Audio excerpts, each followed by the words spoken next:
within 24 hours, I'll send an email link to everyone. Okay, let's go.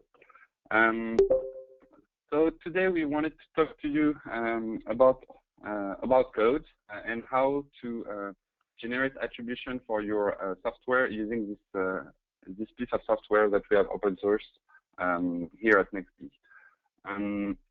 A little bit about nexB, although many of you know us already, but our business is to help our clients managing the software components and software products with a focus on license compliance risk and open source licenses specifically.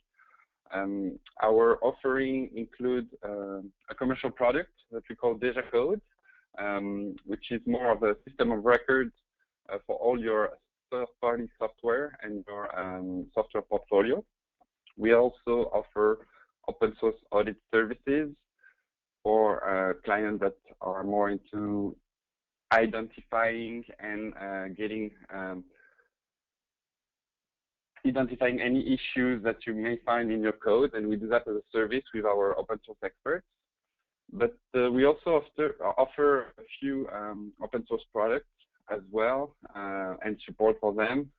One of them is AboutCode, the subject of our demo today, and another one is ScanCode, which is our open source license scanner, also available on GitHub.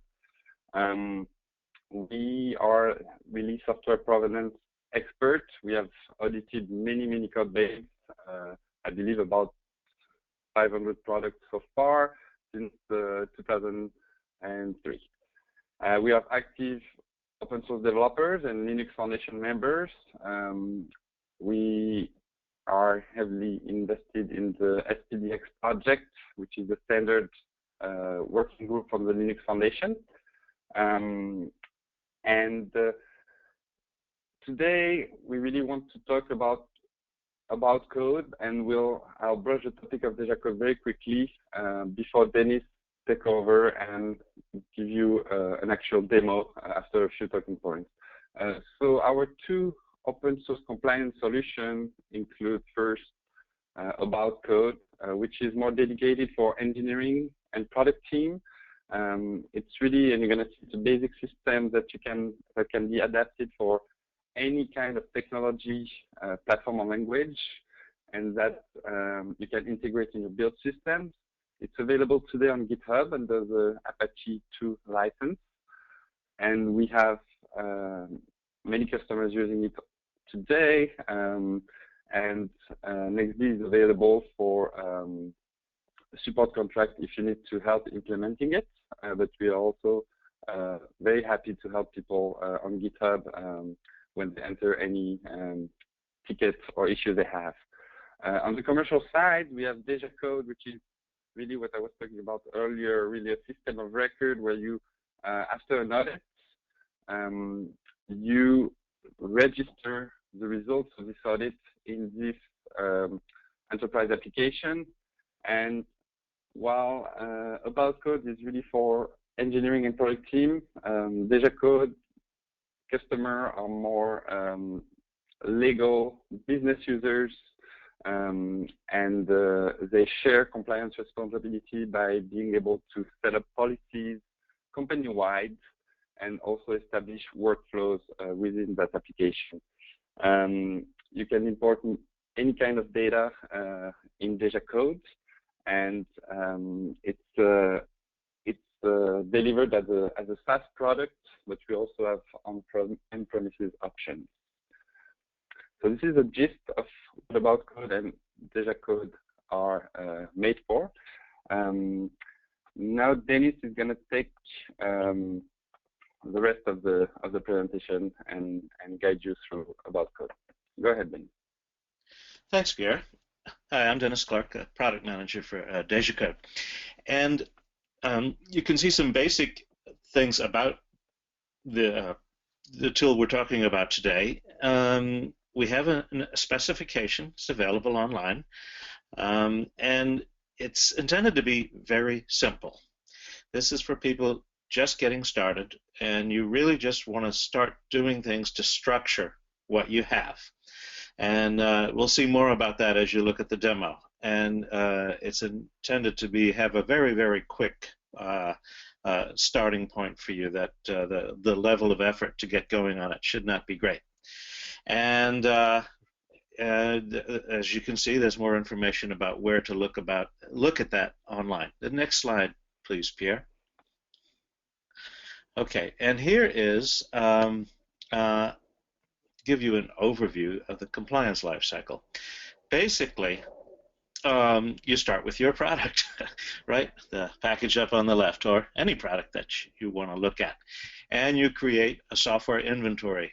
That, of course, is the interesting and challenging work because you need to do the research, and there are many ways to do that. nexB can help you. As Pierre mentioned, we have audit services.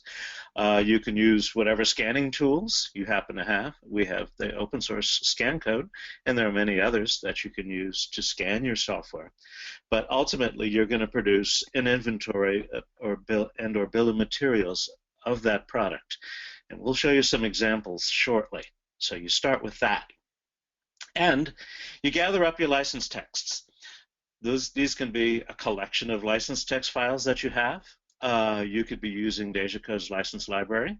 You could be referencing the SPDX license list and be using their license texts. Those are your choices. But again, it's a very flexible system to use whatever license text you have available. And when you've got that information gathered, you're ready to generate what we call the about files, and I'll show you examples of that. Those are files that live in a structured manner that emulates the structure of your code base, same directory path structure, and so we'll take a look at that. And so it's intended to live side by side, that is, about on the side of your code base. Once you've done that, once you have those about files, you can use them for all kinds of things. One of the things is to create an attribution document, which we think is the really big payoff value, and we'll be showing you that. You can also use it to generate other things. You can generate a license reference, a distribution list, all kinds of things. That's available too. And ultimately, as time goes on, you can recreate from the about files the software inventory and or bill of material recreated if you've actually done any editing of your about files or move things around. So that's all available. So that's the life cycle. The primary one we're going to talk about, and I think that most of you are probably interested in, is the ability to take a software inventory, create the about files, and generate attribution. And that's going to be our main focus. Pierre, can we see? Perfect timing. This is what an about file looks like. It's a simple file, very simple text file. It actually follows the YAML format, Y-A-M-L, if that means anything to you, which is an extremely simple specification for files. And basically, it's a key followed by a colon, and then the value. That's it. And there are other extensions to that format, or things that you can do with indentations and so forth. But we generally follow the simplest version of what one might call the YAML format. And what you're looking at here, oh, back up, thanks, Pierre, are the fields that you decided you wanted to see. This is just a sample. Okay. The thing about code and the utilities that we provide, the open source utilities, is that you can configure it to put whatever you think is interesting, important, or useful in your about files, and take it from there. And I'll show you how to do that. So next slide, Pierre. Okay. So we're going to look at the different tools that we have. Again, the one that creates the about files, the one that creates the software bomb, if you like, and the one that generates attribution notices and or other things. So we're going to take a look at that. And so I think, Pierre, you can turn things over to me. And all right, you should be set. Okay, so you can see my screen now. Excellent. And I'm just showing here the fact that this nice diagram that we had is also available on our website, aboutcode.org. So you can go there if you like, and if you need a refresher on that. But let's take a look at the tool itself, where you can get it and how you might get started. So it's right here in this GitHub repository, and there are places to log questions and issues there, and you of course can quickly and easily download the latest master version anytime you need to, and get all the information that you see here. And one of those things that you see here in our docs is a using document that's going to actually have a lot of the information I'm giving you today. So as a guideline, in case you want to go back and review any of the things I've talked about, we have this step-by-step document that takes you through about how to use AboutCode. And one of the things it mentions are basically the three utilities that come with it. By the way, I don't think we need to get into the installation. It's very simple. You just download it and put it on your hard drive. It really is that simple. So, but once you have that, and assuming that you have you haven't messed up the Python settings in your standard Mac or Linux or Windows environment, you should be able to use these right away. And so we're going to talk about each one of these and how you can use it. Now, not all of you maybe are used to using the command line. We're not going to show that too much, but it's actually pretty simple, and we actually in this document give you examples of how to do that. So, but the first thing, as I mentioned, is preparing your data. And so we'll talk about that a little bit. We have a way for you to identify, and we'll come back to this a couple of times, the fields that you want included in your About file. And again, that's all described here in this document, and we talk about the fact that you're going to start with your software inventory. And one of the things we have in this documentation, and this is also in the spec, if you like to read specs. But this is the basically simple, straightforward, here's what you need to do and here's what you can do if you want to. And so these are the various kinds of things you might want to capture to put into your About files. As you can see, nearly all of them are optional. The main thing you want is a path name, because remember, AboutCode is interested in capturing not just your components, but also where they are in your code base. So that's one of the things that we think is a nice feature of that. So we tell you what you need to do. Now, if I go over to Excel, and you don't need Excel, by the way, you can use LibreOffice. It's just that it's convenient to show this. This is the kind of thing you might look at the end of a software audit, or you just did some analysis on your code base, or perhaps your developers actually keep track of the components in your code base and what their licenses are. Wouldn't that be nice, huh? So, assuming that they do that, or that you've somehow come up with this, you might have a software inventory that looks something like this. We're using as an example an open source project, but picture, if you will, that this is one of your products, okay, and that you've identified the items that are in it, given them component names. When there are versions, you provide those. This one's a little short on versions, as you can see, but that's okay. We'll just manage without that. And any other things that you come up with that you think are important to capture. So if you have ways of categorizing your licenses, you can capture that. This is all interpretation at this point. This is the license name that you've identified that goes with that component. If you're using DejaCode, you can use our license key from our license library. More about that in a minute. If you have determined that attribution is required, or redistribution, or that track changes is important, those are usually the three big things that you're looking for in an open source license. You can identify those here.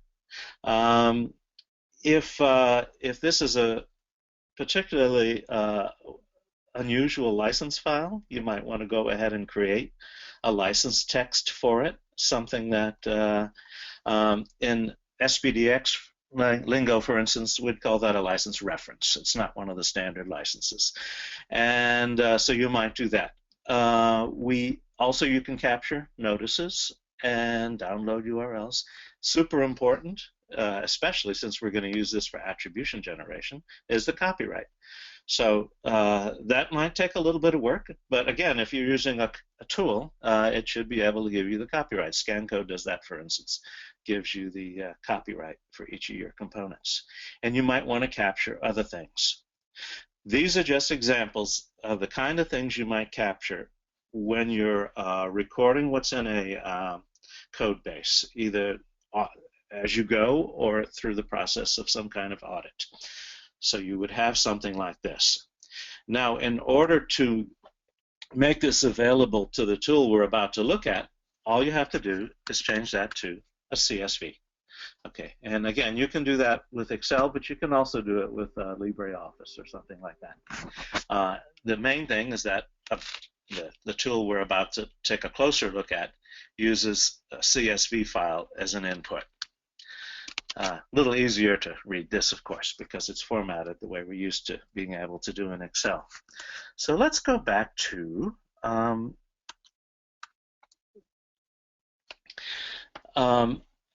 here. Now, there's a little file that you do once. Okay, you do this once when you start using AboutCode, or you once or twice if you discover other fields, where you identify what you want to see in your about files, and we've done that. And so we also have a way that if you call it one thing, like if it's path name in your CSV, it can be what about our tools are looking for something called about file, and our tools are looking for these other things. So you can just you don't have to rename the columns in your inventory. You don't have to rename them in the CSV.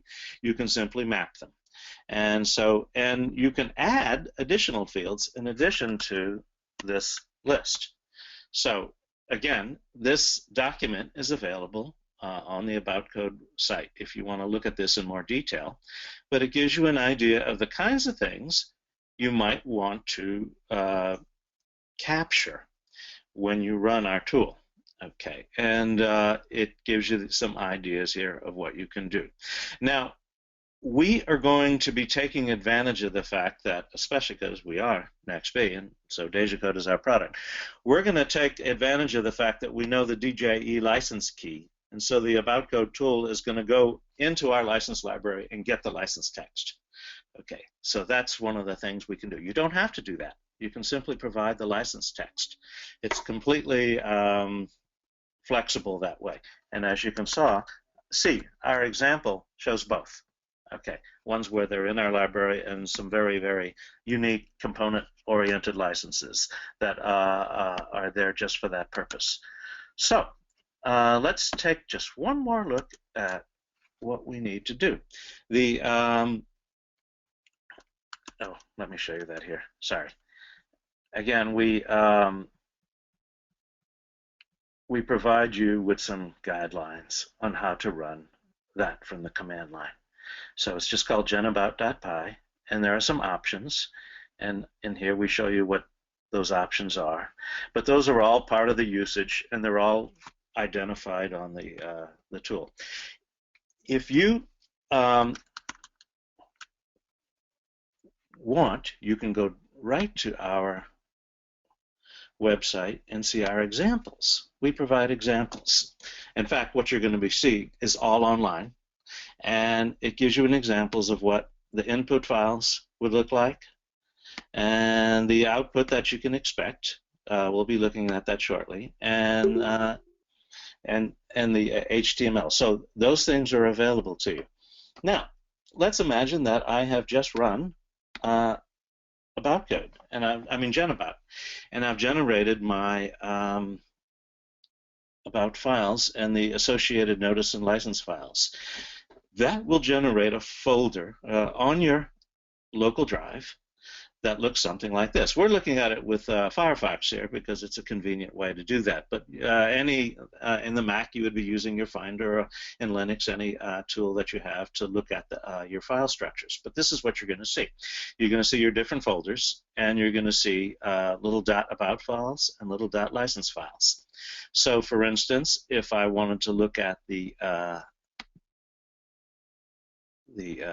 this file, I would see this is what we've just generated. This is a real simple one. It's a public domain. And it's just that we want to capture the fact that it actually is a public license, and there's other information about it. That all came from the spreadsheet you saw.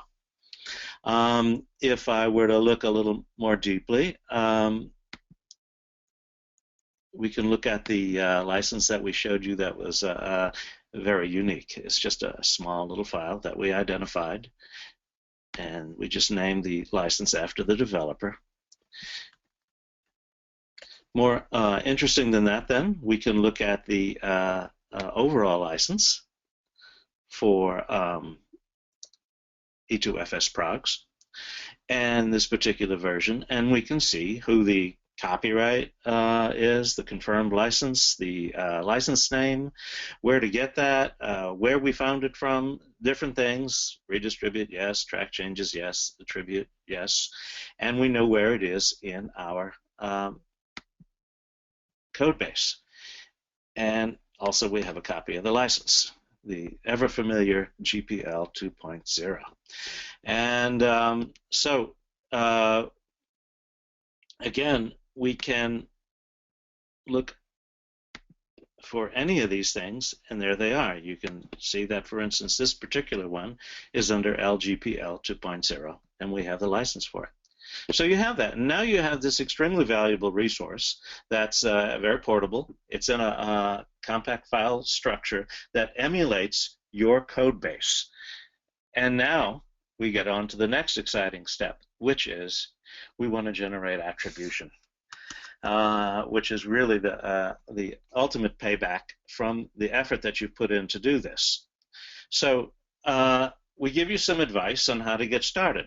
And of course, before you do attribution, you want to think about, you just did this inventory of your software, but not everyone belongs on an outward-facing attribution notice. So you may want to do a little filtering on that. Find things that aren't deployed, pull those out, unless you really want to put them on your attribution notice, but you don't need to do that. And find the components in your code base that don't necessarily need to be on that list. Your proprietary packages, commercial products. We generally put public domain things as well, even though the public domain doesn't require that. It's just a good way to document what you have. So, but those are your choices. And so it's entirely up to you and how you interpret what an attribution notice should be to set this up the way you want it. And so you prepare that and remove the things that you don't think you want to see on, and save that aside, and then use that. Now the next big thing you want to know is, well, what is this going to look like, and how can I control that output? So let's just go immediately to an example of the one that we were just looking at, in a fictional company here called Stargazer, or a product called Stargazer from a company called Starship Technology, who has just produced a product that includes E2FS progs. And so they're showing you here, and again, this is all an example, and I'm going to show you where all of this stuff came from. But all of this that you see here came from about files. And so we have a listing of the components that are in that, and we have, for each one of those, we have its license and copyright. This is the essential thing that you need to do attribution. Okay, and it's all available here in an HTML file. And in some cases, rather than repeat that license text over and over again, we take the most common licenses and put them at the end so that your attribution document isn't overly cluttered with stuff. Now, the you may be thinking, well, how do I get this to look exactly the way I want to for my company? Let's take a look at the template. We provide this sample, and it uses a product called Jinja. It's an open source thing that does some fancy stuff when it pulls in data and sorts it and organizes it. We have this one that you can use it just the way it is without getting to know that. If you want to know more, it's described here. And we give you some ideas on what you might want to do to customize it. That's fine. But generally, you don't really have to do anything. You can use the one that we provide right here on our open source examples that are provided for you. So the things you might want to do, of course, is change your company name. and the address and things like that. Remember, this is your outgoing attribution document, the name of the product that you're documenting, and then some of the boilerplate. What is this document? That's real easy to do. You can use any text editor to do that, even if you're not really into HTML. That part is pretty darn simple. So you can do that and produce your version. So this directly maps to this that we just saw. And you can run it over and over again. Suppose you see something in here and go, no, that can't be right. You go back to your original. Suppose at the end of the audit you've made some changes. You've decided that you want to reduce a little risk and rewrite a few things or remove a few things. You fix that and you rerun this. And you've got your attribution for the final shipping version of your product. So all you have to do is regenerate the about files and run the attribution. So you've got reusable material that you can use over and over again now. So we've essentially come up with the primary benefit that you're going to get from using AboutCode. You can generate attribution over and over and not have to type it up.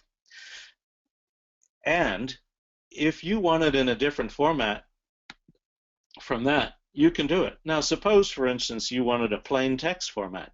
You can do that. Just go into our template and remove all the HTML stuff and do other things that you want to make this more compact. Suppose you want a really compact text file to go into a very small device just so that you have your attribution there. You can do that. And so if you have space constraints, you can change and create your own template. And again, it's just a matter of, well, digging in and giving it a try. We give you suggestions on the way you might do that, and it's actually not a very long file. It's pretty straightforward, and it does some very, very simple programming concepts like if loops and whatnot. So and it goes through, is there a value for this? If so, put it on the file. Yeah, that kind of thing. That's what it's doing here, and it doesn't do anything else. And it also controls the labels that it puts in front of things. Like, for instance, if we go back to our example here, we made it so that it put the word version whenever there's a version. You don't have to do it that way. You could put a V, you could leave a space. It's up to you. It's up to you what you want to see when you are doing this. Okay, this is a very simple example.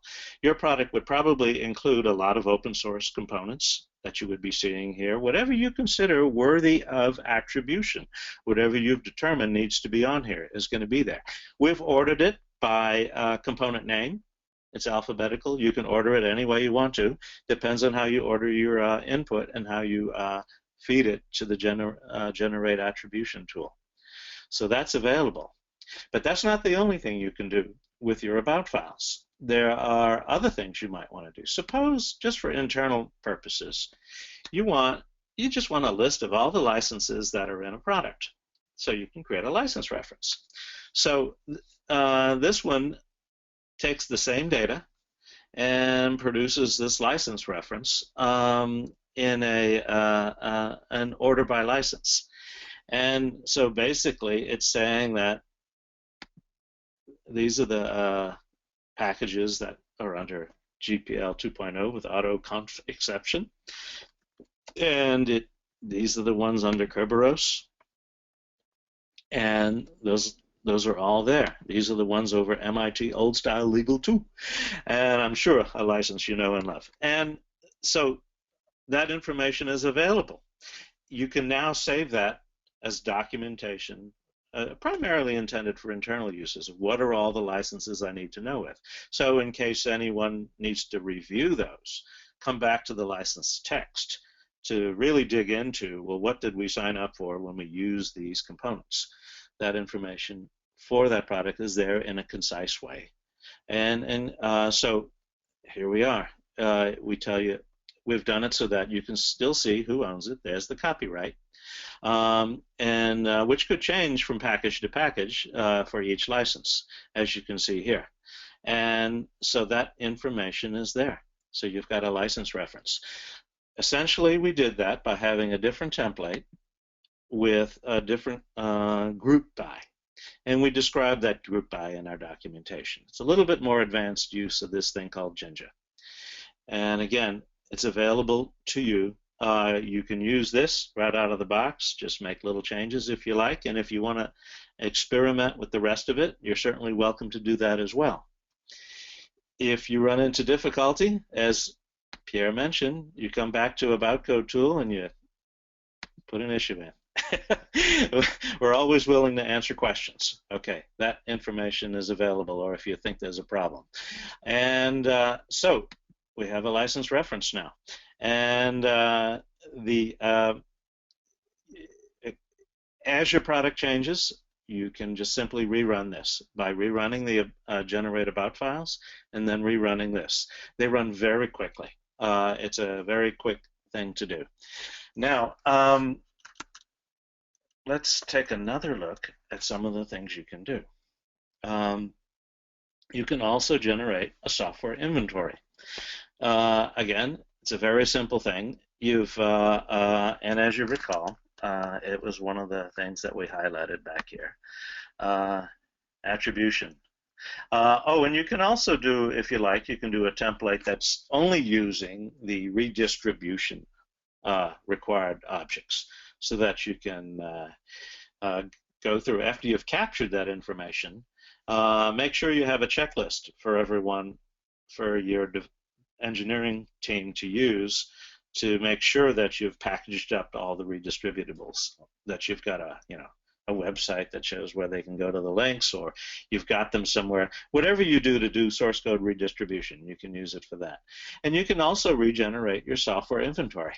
And again, we give you, and it's all here in our documentation, information about how to do each of these things, even without going to that Adobe file.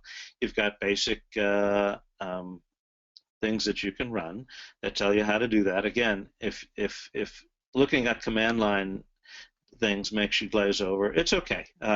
We can help you with that, and we can even help you build your command line. It's mainly a matter of just getting used to it. And we give examples of the various ways that you can do that in the documentation. So I think I've covered most of the material already, Pierre. I'm trying to think, have I left anything out that I haven't spoken about yet, or do we have questions?